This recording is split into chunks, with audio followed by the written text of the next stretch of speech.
A la corbata se me bajó. No se emociona, mi brother. Gracias, gracias.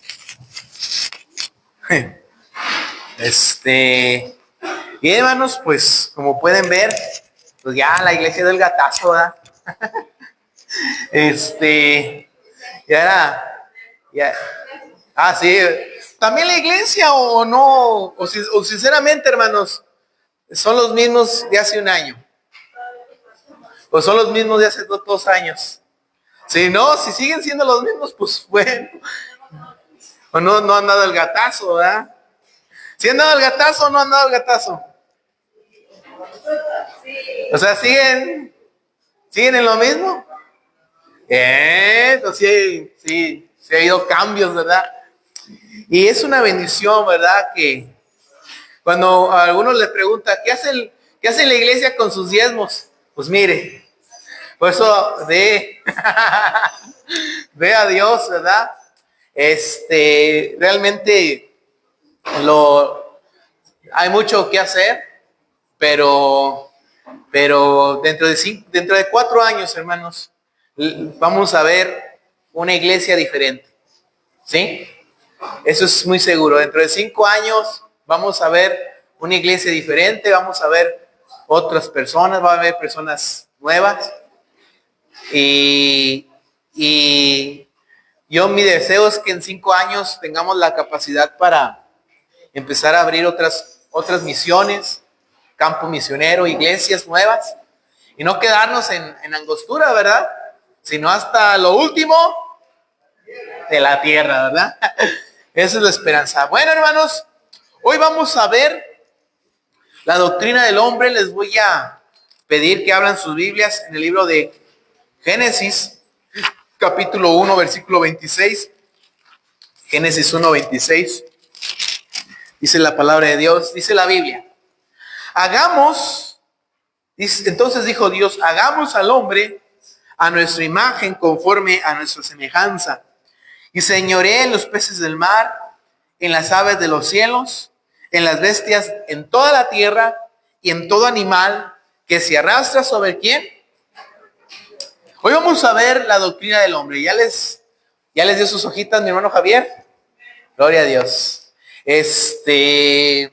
Vamos a orar. Padre, gracias en esta hermosa tarde. Te agradezco por permitirnos estar aquí. Bendice esta enseñanza y que tú seas hablando en nuestras vidas conforme a tu voluntad. Gracias, Dios, porque hasta el día de hoy tú has sido fiel. Los pongo en tus manos en el nombre de Jesús. Amén, amén y amén.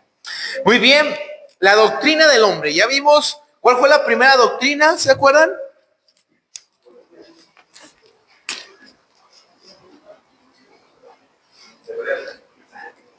¿Cuál? ¿Mandé? Doctrina de los ángeles. No, esta estábamos viendo en la dominical. Esta sí la estamos viendo para la dominical. ¿Cuál fue la primera doctrina que les enseñé los jueves? Para aclarar, ¿verdad? Porque la hermana Lolita viene los domingos, pero en los jueves estoy retomando las doctrinas, pero ya bosquejadas.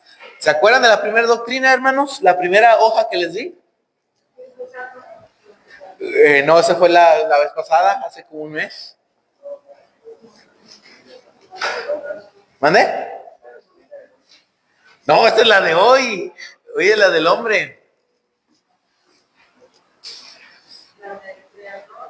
¿Cuál?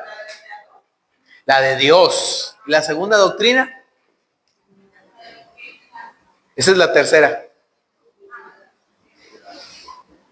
Y fue la segunda, que estarán muchas hojas.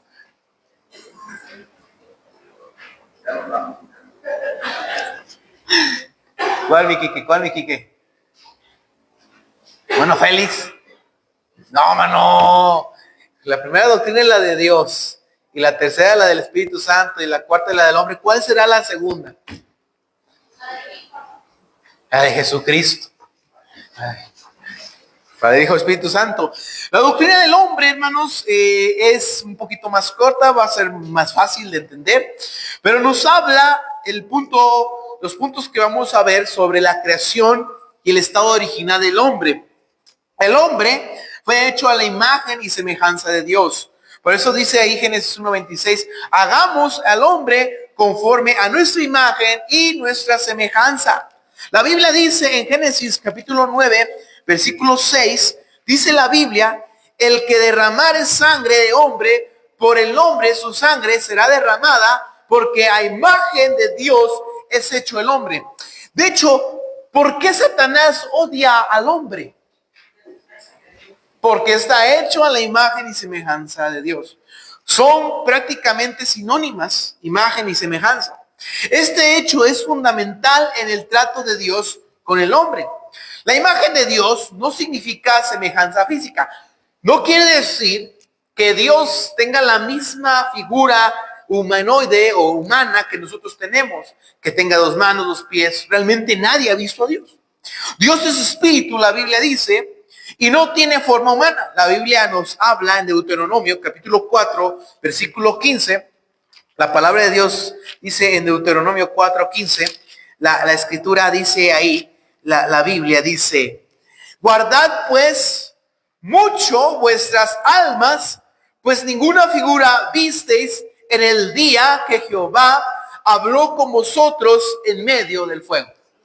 Por eso Dios manda a las personas no crear imágenes de Dios y hacen a Dios como un viejito, como un Santo Claus viejito sentado en un trono y rodeado de ángeles. Pero la Biblia no nos enseña que Dios tenga esa imagen. No lo enseña. La imagen de Dios no tiene semejanza física, porque Dios es espíritu. Contrario, ¿verdad?, a las creencias de los mormones y de Swedenborg, son erróneas. Ellos sí ponen a Dios como una imagen, tal cual. Muy diferente, ¿verdad?, a lo que realmente es. Ni hemos de creer que Dios tiene, dice, ni hemos de creer que se agota el significado de las expresiones, imagen y semejanza, cuando decimos que éstas consisten en el dominio del hombre sobre la naturaleza. Dios nos ha dado ciertas características a nosotros, muy parecidas a las que Él tiene. Él tiene señorío sobre nosotros, pero también tiene señorío sobre la naturaleza. Y Dios nos ha dado esa facultad de manipular. ¿Se han dado cuenta que el hombre ha manipulado la naturaleza en ciertas regiones? Incluso ha llegado a manipular la genética, haciendo, por ejemplo, que los tomates duren más. Por ejemplo, hay un animal que se llama, un animal chiquito gris, un chato, los pug. Los pug no existían hace 150 años. Ese es un animal que creó el ser humano genéticamente. Si ustedes ven fotos de animales como el pastor alemán de hace 100 años, es muy diferente al pastor alemán que existen en estos tiempos. El hombre lo ha modificado.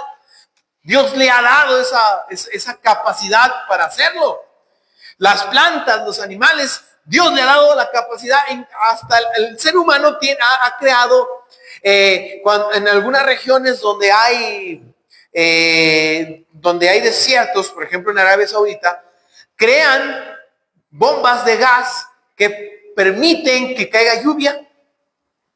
Hasta ese punto ha llegado el ser humano, generando la ingeniería medioambiental, ¿verdad? Entonces, mi amado, Dios le ha dado esa posibilidad. En forma positiva, aprendemos que ciertos pasajes bíblicos en que consiste esta imagen y semejanza. La imagen de Dios consiste en conocimiento, justicia y santidad. Es una semejanza moral, no física.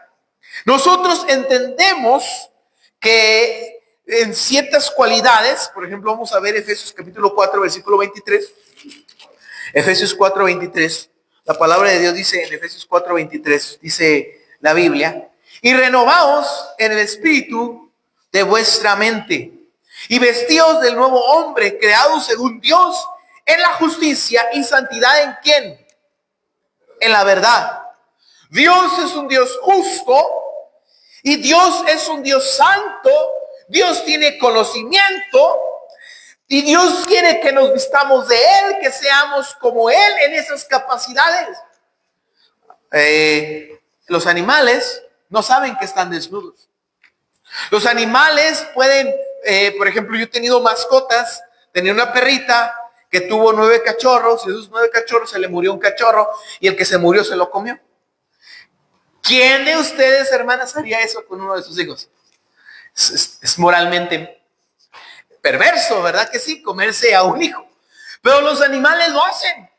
Las águilas tienen de entre 3 a 6 polluelos y el águila detecta de todos sus polluelos cuál es el animal más enfermo, más débil. ¿Saben qué hace el águila?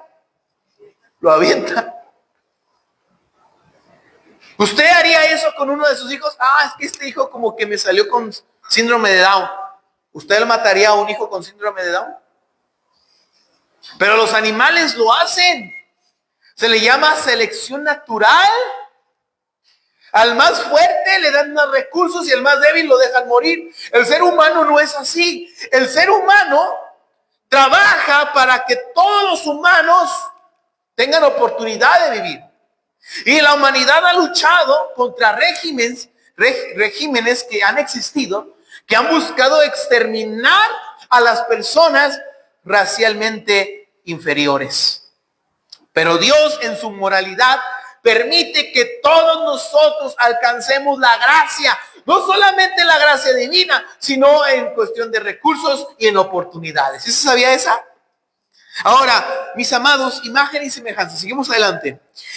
Adán poseía inteligencia para nombrar a los animales, demostrando su facultad de razonar y hablar, contrariamente a la teoría de la evolución. Adán fue el primer hombre que existió sobre la faz de la tierra. Nosotros no creemos en las teorías evolucionistas de Darwin, de que el hombre sapiens, que el hombre no sé qué, que el hombre tal. Nosotros somos creacionistas. Creemos que el primer hombre fue Adán y Eva. Dario contrario a lo que decía Darwin, que el hombre neandertal, que el Homo sapiens, que eran 2 hombres que existían, que coexistían en ciertas regiones de África y partes de Asia Oriental. Nosotros no creemos en eso. Nosotros creemos que el primer hombre y la primera mujer fueron Adán y Eva. El hombre original también poseía facultades morales y espirituales. Yo no vengo del chango. Si usted cree que venga del chango, yo no lo creo. Dios me dice que yo no vengo del chango. Es que yo vengo del chango. Bueno, que haya gente que parezca chango es otra cosa. Pero nosotros no venimos del chango. Venimos del primer hombre y de la primera mujer. Y la primera mujer y el primer hombre tenían moralidad, capacidad para razonar. En el momento que Adán pecó y se comió el fruto, se dio cuenta que estaba desnudo.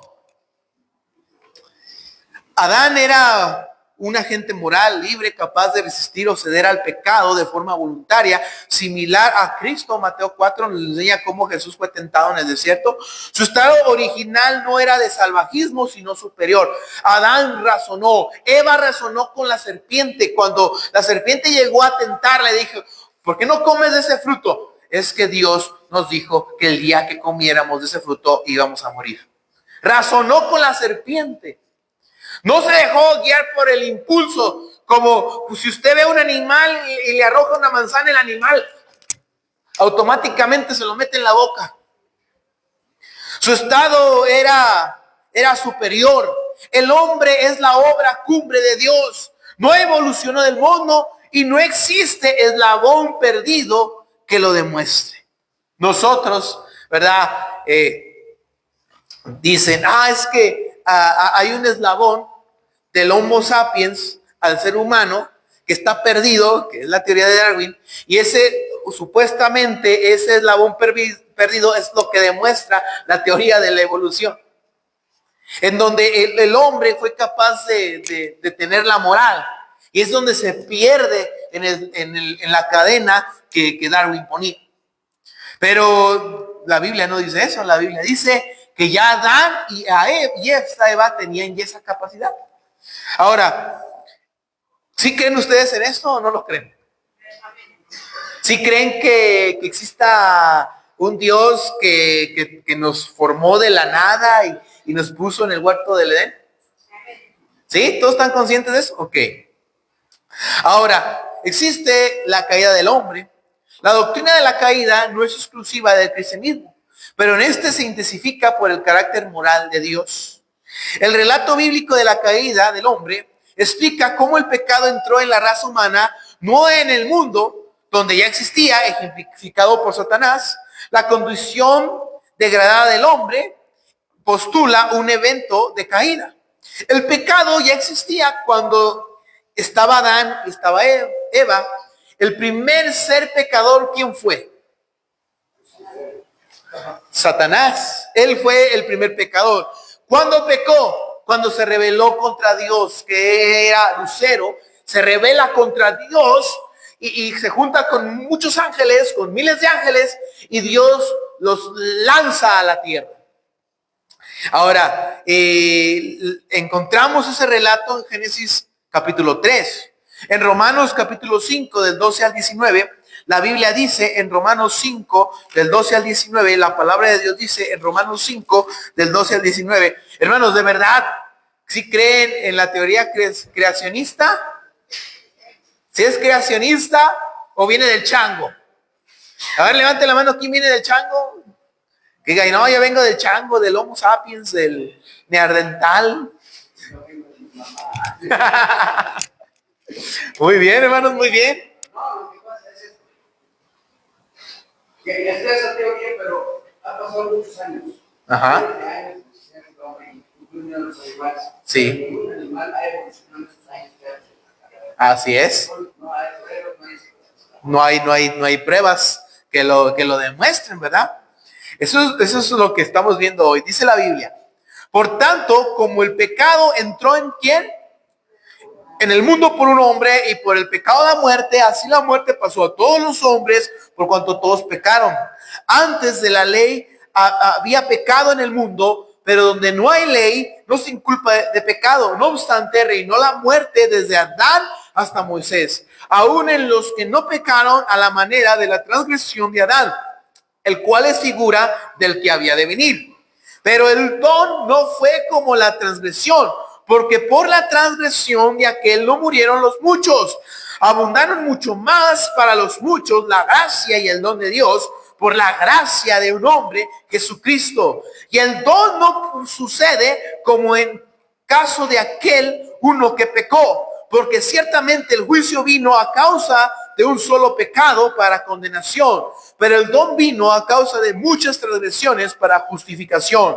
Pues si por la transgresión de uno reinó la muerte, mucho más reinará en vida en uno solo, Jesucristo. Los que reciben la abundancia de la gracia y el don de la justicia. Así que como por la transgresión de uno vino la condenación a todos los hombres, de la misma manera por la justicia de uno vino a todos los hombres la justificación de vida.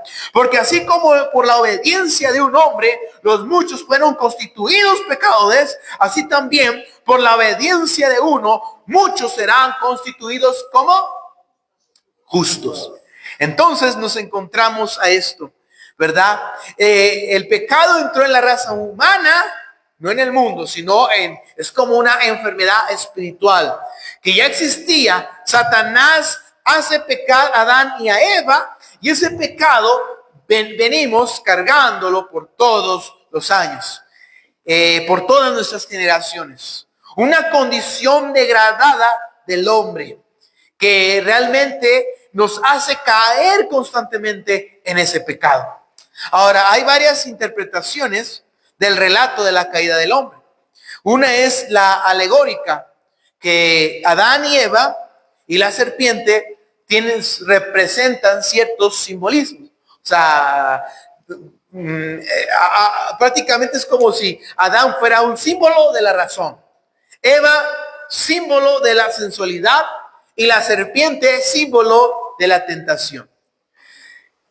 ¿Esta interpretación será correcta? Habla de símbolos. Adán representa la razón, Eva la sensualidad y la serpiente la tentación. ¿Será real esta teoría? A ver, levante la mano, ¿quién cree que sí? ¿Quién cree que no? Levante la mano, ¿quién cree que no? No se preocupen por equivocarse, hermanos.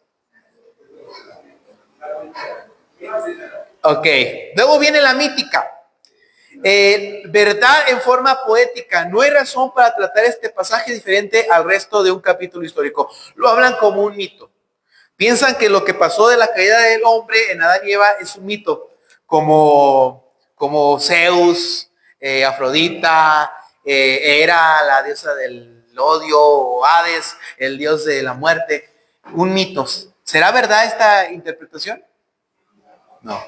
Es que lo toman más como una ilustración, porque realmente hay personas que no toman el Génesis como un libro de hechos. Ajá, esa es la primera parte, que lo ven como una alegoría. Y luego lo ven como un mito. Y luego dice lo literal. La interpretación natural, histórica, apoyada por Cristo y otros escritores bíblicos. ¿Cuál de estas tres serán reales? La primera está mal. La segunda está mal y la tercera está bien. Porque la primera te está marcando símbolos. La segunda está diciendo que es un mito. Y la tercera te está diciendo que es un hecho histórico. ¿Sí? Es un hecho histórico. Una es alegoría, otra es mítica y otra es un hecho histórico. Ahora, uno puede decir, bueno, ¿y esto por qué lo tengo que saber? Porque hay ciertas iglesias que enseñan que es una alegoría. Y hay gente en este mundo, y estoy hablando de miles y millones, que creen que es un mito. Y hay pocas personas que creo que todos que estamos aquí estamos de acuerdo en el punto número 6, pero número 3. Sí, ¿verdad? Que es literal. Es que no me enseñaron eso en la escuela. Pues lógicamente no te dicen en la escuela que el primer hombre y la primera mujer fue Adán y Eva. Te dicen que te hablan de la teoría evolutiva de Darwin. Porque en la escuela algunos maestros se van más por la alegoría y los que son ateos se van más por lo mítico. Aunque ustedes tal vez lo hayan escuchado, pero sí hay personas y mucha gente que creen esto. Entonces en algún punto en su vida, al hablar con estas personas van a decir, una vez el pastor nos enseñó que estos eran alegóricos, o estos eran míticos, o estos realmente creen en lo textual, en lo real. La Biblia dice en 1 Timoteo capítulo 2, versículo 13, 1 Timoteo 2:13, dice la palabra de Dios, porque Adán fue formado primero, después Eva. Y Adán no fue engañado, sino que la mujer siendo engañada incurrió en transgresión, pero se salvará engendrando hijos si permaneciere en fe, amor y santificación con modestia. Habla que es literal, mis amados, pero bueno, no sé si me están agarrando la onda. ¿Y por qué estoy queriendo llegar a esto? Hay predicadores bautistas que yo he oído y si creen en lo alegórico. O sea, que agarran ciertas partes y le dan cierta alegoría también. O sea, le dan lo literal, pero también marcan alegorías. Y hay pastores que pueden decir, es que Adán representa la razón. Por eso es que algunos dijeron, no, sí. Porque puede que alguna vez lo oíste de algún pastor. Porque yo lo he oído de pastores. O de predicadores que dicen, es que Adán representa la razón, Eva la sensualidad y la serpiente la tentación. Y caen y engañan y confunden a las personas. Y ya la gente, bueno, tal vez algunos dicen, bueno, no, como que no puse mucha atención en esto, pero hay personas que sí empiezan a razonar y decir, oh, como que ya se van mucho por allá.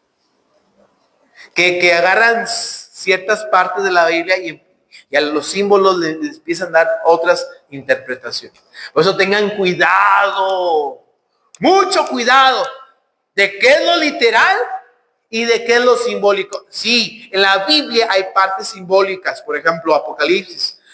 Apocalipsis tiene mucho simbolismo. Los profetas hablan mucho simbolismo, pero es que, mis amados, tengan mucho cuidado. Hay partes simbólicas y hay partes literales. En la Biblia, cuando si vinieron al discipulado, a hermana Mónica, un libro poético de la Biblia. Un libro poético, hermana Lolita, Cantares. Un libro histórico, hermana Raquel, de la Biblia, un libro histórico. Ayúdenle. Éxodo, muy bien, hermana, muy bien. Un libro profético. Apocalipsis. Un libro profético. Aparte de Apocalipsis.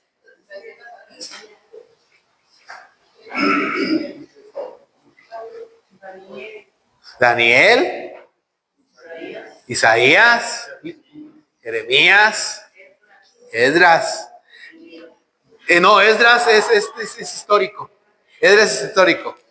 Miren, fácil, desde Génesis hasta Esdras, Nehemías, hasta Esther.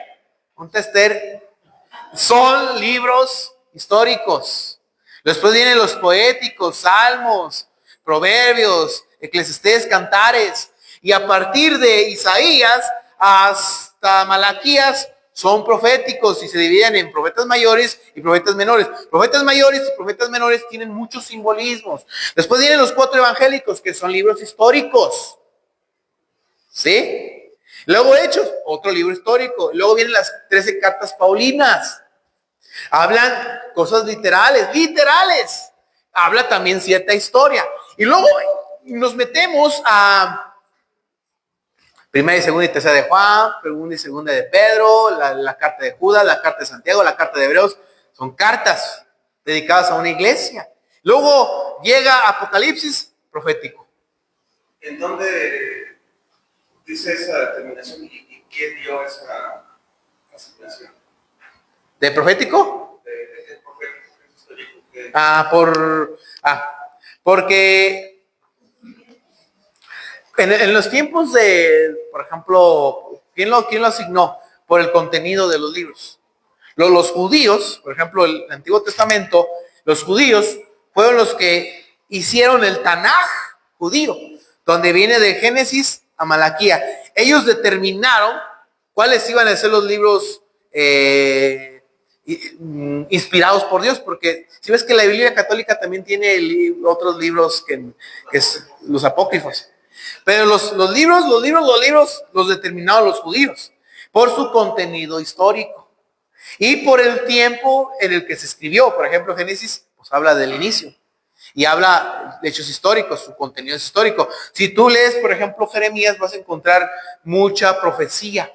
Y entonces los profetas utilizaban ciertos simbolismos para transmitir una profecía. Por ejemplo, en Apocalipsis habla de candeleros. Y un candelero representa la iglesia. ¿Sí? Ahora, ¿quién lo determinó? Después se hizo también un concilio de cristianos donde detectaron, estas cartas son inspiradas por Dios. Y también se desecharon, por ejemplo, el Evangelio de Pedro. O cartas que nunca encontraron su autor original. Todo esto de quién lo determinó. El Antiguo Testamento fueron los judíos. Y el Nuevo Testamento ya se hizo un concilio para determinar qué cartas sí y qué cartas no. ¿Y cómo le dieron su principio y su fin? Fue dependiendo de la cronología en que se escribieron los libros. Por ejemplo, el Pentateuco lo escribió Moisés. ¿Sí? Y después siguen después de que Moisés se muere, pues ya empieza Josué, Jueces, Primera y Segunda de Reyes, Primera y Segunda de Crónicas, todo, Primera y Segunda de Samuel. Todos estos libros vienen en el orden de la historia de la Biblia. Y luego cuando terminan los libros históricos, empiezan los salmos, que también tienen cierta cronología. Job se piensa que fue creado a la par de Génesis. Por eso Job es primero que Salmos. Porque Salmos lo escribe David. Y David Salmos, y después Salomón escribe Eclesiastés, Proverbios y Cantares. ¿Quién fue primero que Salomón? Pues el rey David, porque David fue papá de Salomón. Entonces sí ves cómo va dependiendo del orden, de la cronología, de la historia. ¿Sí? ¿Sí, hermanos? Ahora sí les ayudó. Muy bien. Sí, porque sí está un poquito revuelto, ¿verdad? Pero hay que entender dónde es lo literal y dónde es lo simbólico. ¿Dónde se encuentra el simbolismo? Pues en los libros proféticos. Ahí sí. Ahora, naturaleza de la caída. Adán y Eva eran agentes morales libres. O sea, su pecado fue voluntario y por determinación propia. ¿Quién lo instigó? Satanás. Un principio malo ya existente, que ya existía. La esencia fue la negación de la voluntad divina. ¿Cuál era la voluntad divina? No se coman la manzana. No se coman el fruto prohibido. Quiero ver si me está poniendo atención. Una transgresión deliberada al límite divino. Dios nos pone un límite. Incredulidad en la palabra de Dios y fe en ¿quién? En Satanás. Las mismas tentaciones fueron presentadas a Cristo en Mateo 4 del 1 al 11 y a todos los hombres. La Biblia dice en 1 de Juan, bueno, usted sabe la historia de Mateo 4 es cuando Jesús está en el desierto, ¿sí? Juan, ¿sí se saben esa historia, verdad, hermanos? Sí, que lo tentó Satanás. Luego la Biblia dice en 1 de Juan capítulo 2 del 15 al 17. 1 Juan 2 del 15 al 17 dice, y no améis al mundo ni las cosas que están en el mundo. Si alguno ama al mundo, el amor del Padre no está en él, porque todo lo que en él hay, los deseos de la carne, los deseos de los ojos y la vanagloria de la vida, no proviene del Padre, sino del mundo. Y el mundo pasa y sus deseos, pero el que hace la voluntad de Dios permanece para siempre. Las mismas tentaciones fueron presentadas a Cristo. Ahora, ¿cuáles son los resultados de la caída de Adán y Eva? Maldición sobre la tierra. Dios maldijo la tierra. Por eso es que nosotros no tenemos imágenes. Porque ¿cómo vamos a hacer una imagen de Dios con algo maldito? ¿Sí? Dolor en el parto y la sujeción de la mujer. Si quieren vamos a Génesis, hermano. Pues ahí viene todo, ¿verdad? Para que no diga, ¿por qué me tengo que sujetar a mi esposo? Ese holgazán.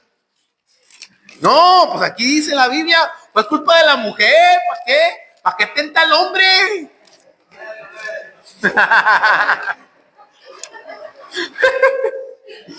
Génesis 3:17 dice, y por tanto, por cuanto obedeciste a la voz de tu mujer y comiste del árbol que te mandé diciendo, no comerás de él, maldita será la tierra por tu causa, con dolor comerás de ella todos los días de tu vida.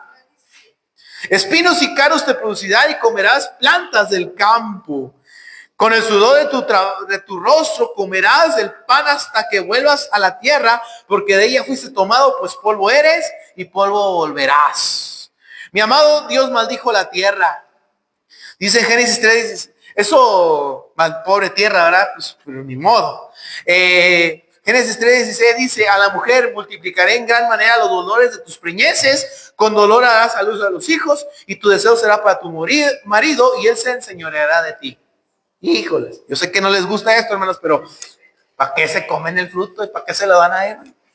Es que yo no tuve la culpa. Bueno, pues, aquí hay un, qué tremendo, ¿verdad? Dicen las mujeres, duele traer un niño al mundo, me voy a hacer cesárea, y andan un mes, no se salvan del dolor, ya sea por natural o cesárea, duele, pero fue el pecado trae dolor. Trabajo físico, por eso dice la Biblia, con sudor de tu rostro comerás el pan hasta que vuelvas a la tierra. Qué difícil es trabajar, levantarse a las 5, 4, ¿a qué hora te levantas, Toño? A las 5 de la mañana iba Toño todo desvelado con los ojos por abajo. Zombie, el hermano. Por culpa del pecado, mis amados. Cada vez que usted vaya a trabajar, diga, ay, tengo que ir a trabajar. Me tengo que ir a Estados Unidos a trabajar. Pues por culpa del pecado, ¿verdad? Pues culpa del pecado tenemos que trabajar. Muerte física y espiritual. Dice que hasta que volvamos a la tierra. Romanos 5:12, la Biblia dice, Romanos capítulo 5, versículo 12. La palabra de Dios dice ahí, Romanos 5:12, dice, por tanto el pecado entró en el mundo por un hombre y por el pecado la muerte, así la muerte pasó a todos los hombres por cuanto todos pecaron. Muerte física y espiritual. Miedo, vergüenza, ocultamiento de Dios y expulsión del Edén. ¿Qué pasó cuando Dios buscó a Adán y a Eva? Se escondieron. ¿Qué pasa cuando una persona cae en pecado? ¿Qué es lo que siente? Vergüenza. ¿Y qué hace? Me voy a ocultar, voy a dejar de ir a la iglesia. ¿Y qué pasó? Fueron expulsados del Edén. Se alejan de la presencia de Dios. Esas son consecuencias de nuestro pecado. En la raza humana hay teorías, ¿verdad? Como la teoría de la pelagiana. El pecado de Adán solo fue un mal ejemplo. El hombre nace moralmente bueno. No es cierto, mis amados. Todos somos malos. Todos somos pecadores. Romanos 3:10, no hay justo ni a uno. Luego dice la semipelagiana. El hombre nace sin la justicia original, pero puede cooperar con la gracia divina para ser justo. También es una teoría falsa. Esto lo tienen muchos los pentecosteses. El hombre es incapaz de salvarse a sí mismo. El Pentecostés, las teorías de Juan Arminio, ellos dicen, no, es que hay una parte pequeña del hombre que es lo que lo hace buscar a Dios. No es cierto. Dios es el que nos busca. Angustiana, por la unidad orgánica de la raza, en Adán, su pecado se imputa a toda la humanidad que nace con una naturaleza corrupta. El hombre está espiritualmente muerto. Esa es la verdad, la real. Todos están muertos, todos son pecadores. Si fuiste salvo en vida, gloria a Dios. Pero a veces, es que quién sabe si fue salvo. Tal vez en algún punto aceptó a Dios. Híjoles, es jugársela. Porque uno a veces tiene fe, tal vez voy a ver a tal ser querido porque yo lo quería mucho, pero él nunca fue a la iglesia, pero un día alguien le habló de Cristo, tal vez creyó. Por sus frutos los conoceréis. Enseñanza bíblica, mi amado. Todos los hombres son pecadores. La Biblia dice en el Salmo 14, la palabra de Dios dice, Salmo 14, dice la Biblia, dice el necio en su corazón, no hay Dios, se han corrompido, hacen obras abominables, no hay quien haga el bien, no hay ninguno bueno. Esta condición está vitalmente relacionada con el pecado de Adán. La raza es una unidad orgánica. En Adán todos mueren. Todos somos pecadores. Todo el mundo, mi amado, pero es que de verdad, hay iglesias, híjoles, de verdad, iglesias para llenarse. Hay predicadores que le dicen, hermano Javier, no es tu culpa el pecado. Fue culpa de tu abuelo, de tus ancestros, de los mayas, de los aztecas, pero no fue tu culpa. Raquel, todo lo que has vivido no ha sido por culpa tuya. Entrégate a la presencia de Dios. Silvia, Dios te está hablando en esta noche. Porque todo lo que has pasado no es culpa tuya. Félix, tienes que aprender que esas caídas que tú tenías no eran por tu voluntad.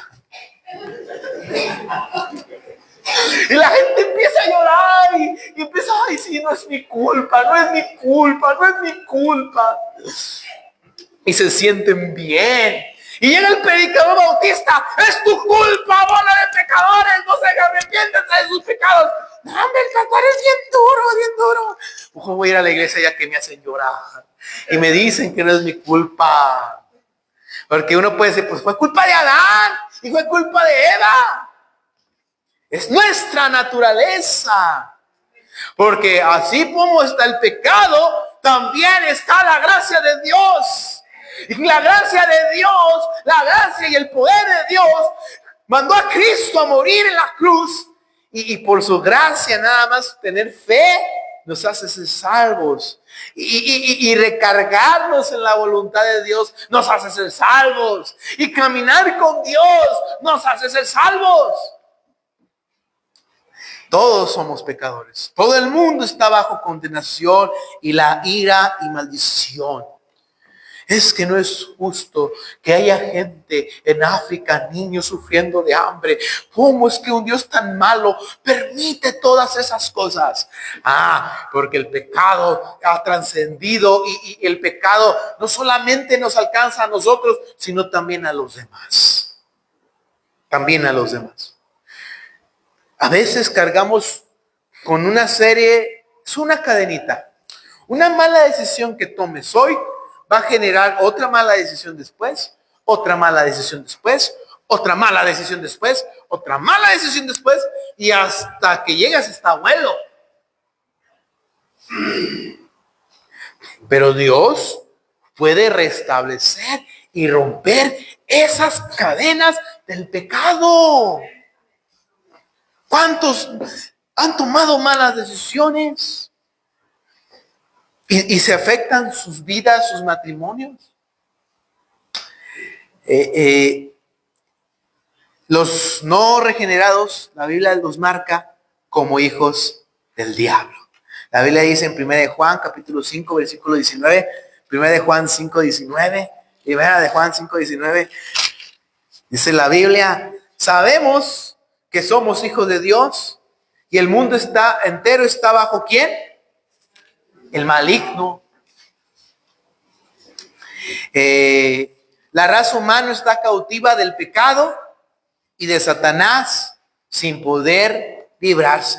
La Biblia dice en Efesios 2:3, la palabra de Dios dice en Efesios 2:3, dice la palabra de Dios, entre los cuales también todos nosotros vivimos en otro tiempo en los deseos de nuestra carne, haciendo la voluntad de la carne en los pensamientos, y éramos por naturaleza hijos de ira, lo mismo que los demás.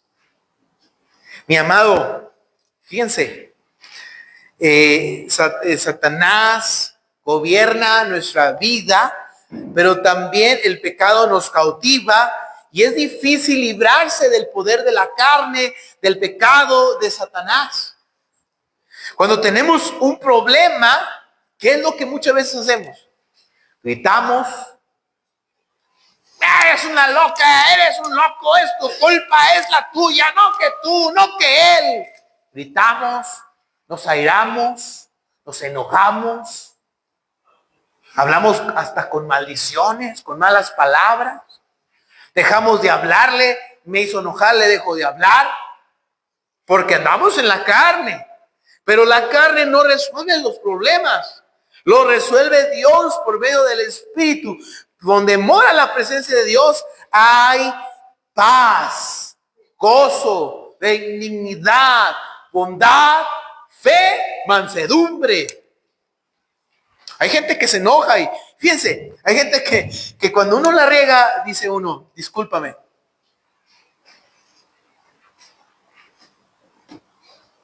Caray, pues ¿cómo le hago? Si yo tengo algo con la hermana, oye hermana, es que usted hizo eso. Perdón hermana, ya no lo vuelvo a hacer. Chis, se acabó el pleito. Mónica, es que usted hizo esto, ¿no? Sí, pastor, está bien. Caray, se acabó. Toño, es que no es cierto. Y ya se armó el pleito. ¿Sí? ¿Ven el contexto de manejarlo al modo de Dios y manejarlo al modo de la carne? Cuando yo me enojo, grito, insulto, estoy en la carne. Y mis pensamientos van a ser malos e hirientes. Después estamos bien arrepentidos. Los esposos tienen que gastar en contentar a las mujeres, llevarlas a los taquitos. Si hacen eso, ¿verdad, hermanos? Dijera, si haces eso, cuando haces en la boda, Katia, me invitas a cenar. Sí, mi Paco. Mi amado, la raza está afectada por el pecado en todas sus facultades. Miren, inteligencia oscurecida. La Biblia dice en Efesios 4:18 dice, teniendo el entendimiento entenebrecidos, ajenos de la vida de Dios, por la ignorancia que en ellos hay, por la dureza de su corazón. El pecado oscurece nuestra inteligencia. No puede ser que haya países que inviertan miles y millones de pesos en crear armas de destrucción para matar a la gente que en medicinas. Se vio en el cuánto tiempo tardaron en hacer una vacuna para el COVID. Porque ya todos estaban desesperados. Y hoy no va al IMSS. Y no hay ni aspirina en el IMSS. Ahí tiene que estar pagando los medicamentos porque no hay en el seguro. Hay formados a veces hasta las 6 de la mañana, 5 de la mañana, esperando a que te den una cita y luego el doctor y luego todo. Corazón engañoso y perverso. La Biblia dice en Jeremías 17:9, nos habla de un corazón perverso. La palabra de Dios ahí dice, Jeremías 17:9 dice, engañoso es el corazón más que todas las cosas y perverso, ¿quién lo conocerá? Dice, tenemos un corazón perverso, un corazón malo. Jeremías 17:9-10 dice, como la perdiz que cubre lo que no se puso, es el injustamente amontona riquezas, en la mitad de sus días las dejará y en su postrimería será insensato.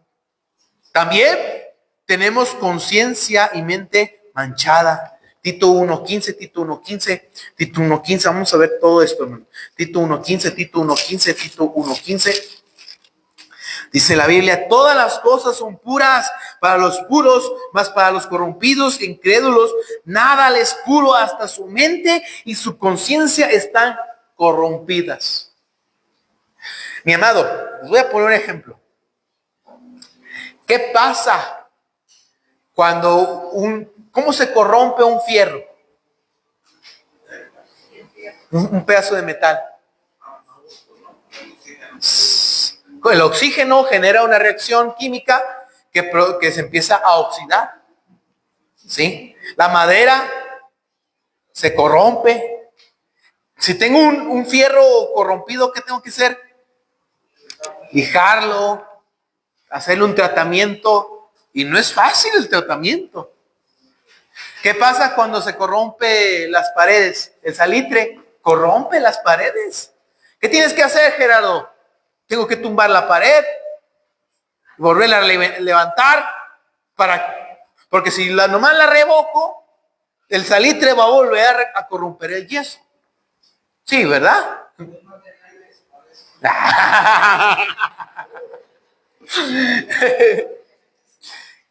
También se corrompe el alma. Imagínense una casa. ¿A ustedes les gustaría vivir en una casa llena de salitre? ¿A ustedes les gustaría tener un carro corrompido, todo oxidado, feo? No. Pero también se corrompe el corazón. La mente se mancha, la carne y el espíritu son manchados. La voluntad, dice Romanos 7:18, ya vamos a terminar. Romanos 7:18 dice la Biblia, Romanos 7:18 dice, yo sé que en mí, esto es, en mi carne no mora el bien, porque el querer el bien está en mí, pero ¿qué dice? Tu carne y tu espíritu se mancha, tu conciencia manchada, tu corazón perverso, pero lo triste del pecado es esto, la voluntad La voluntad, dice aquí, yo sé que en mi carne no mora el bien, porque yo quiero hacer el bien, pero no puedo.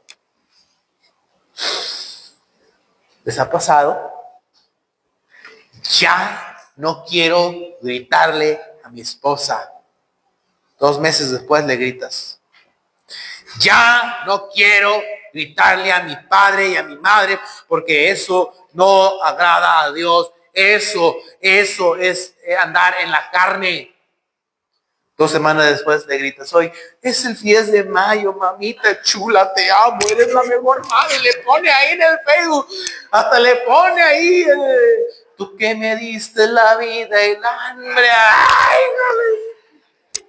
no. Un día después te peleas con ella.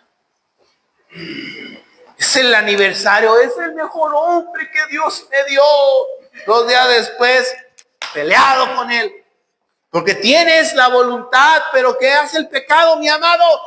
Yo quiero hacer el bien, pero no puedo. Hay corrupción. Y miren, hay completa destitución de la santidad.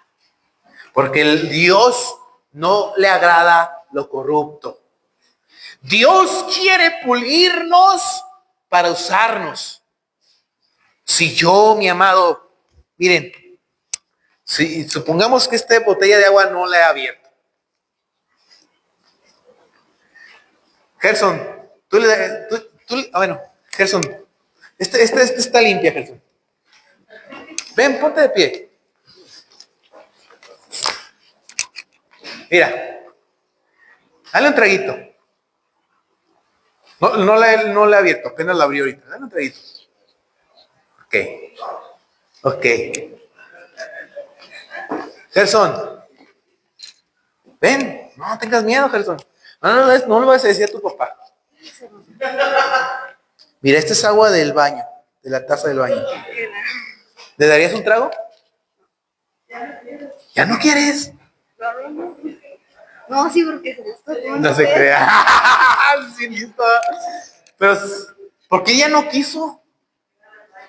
Era de la taza. Estaba limpia el agua. Ven, Gerson. A ver, levante la mano. ¿Quién tomaría el agua? Nadie, ¿verdad que no?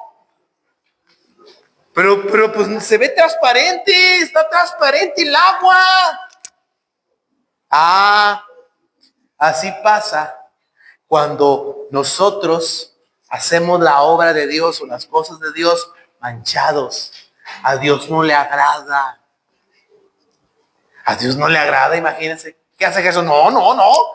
Pero soy el pastor, Jesús, tómate. No. Mi amado, Dios quiere que seamos santos. Eso se trata de la doctrina del hombre. Santidad. Esto no significa ausencia de total conciencia o cualidades morales, sino que el hombre carece de amor por Dios, la adversión, y no puede librarse de su naturaleza pecaminosa. ¿Cómo puedo enfrentar mi naturaleza pecaminosa? Amando a Dios. Amando a Dios. Les voy a poner un ejemplo. Y fíjate, no tiene nada que ver con Dios, pero yo me acuerdo de un amigo que estudió conmigo en la universidad. El cuate era bien burro.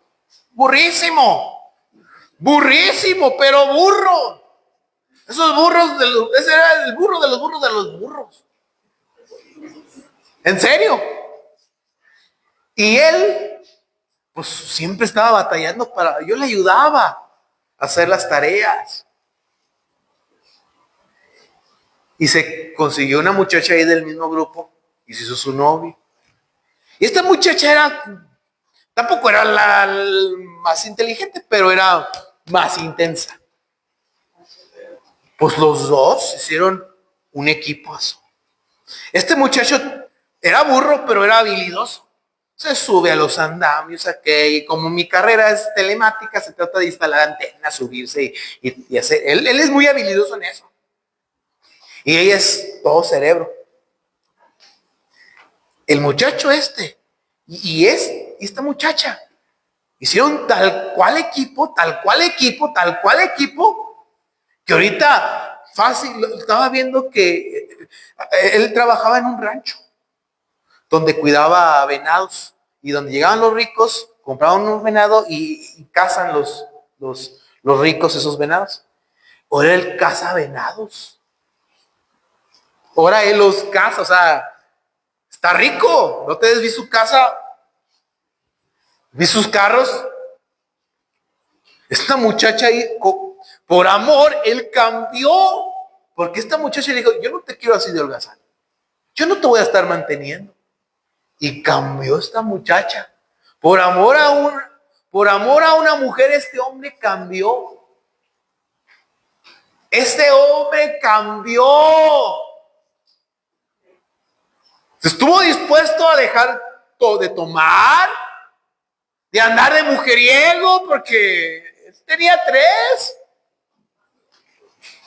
Por amor lo hizo. Mi papá. Antes de que se casara, nadie daba un peso por él. Era el borracho de la calle, el que no amanecía. Digo, no me exhibas. Es la única de las hermanas de mi mamá que no trabaja. O sea, no trabaja en un trabajo secular porque ama de casa es trabajo. La única de 5 hermanas que no trabajan en algo secular. Llega en camioneta. El amor cambia. El verdadero amor cambia. Y si tú amas a Dios, vas a cambiar para la gloria de Dios. Hay sacrificio. Hay que estarse sujetando a Dios. Hay que ser constantes. Pero por amor se hacen las cosas. ¿Sí o no? Amén. Vamos a terminar, hermanos. Padre, gracias en esta hermosa tarde por permitirnos estar aquí. Gracias por darnos este estudio. Y ayúdanos, Dios, a seguir aprendiendo más de tu voluntad. Sigue usando nuestras vidas, Dios, y ayúdanos a crecer en tu honra y tu gloria. Gracias porque hasta el día de hoy has sido fiel.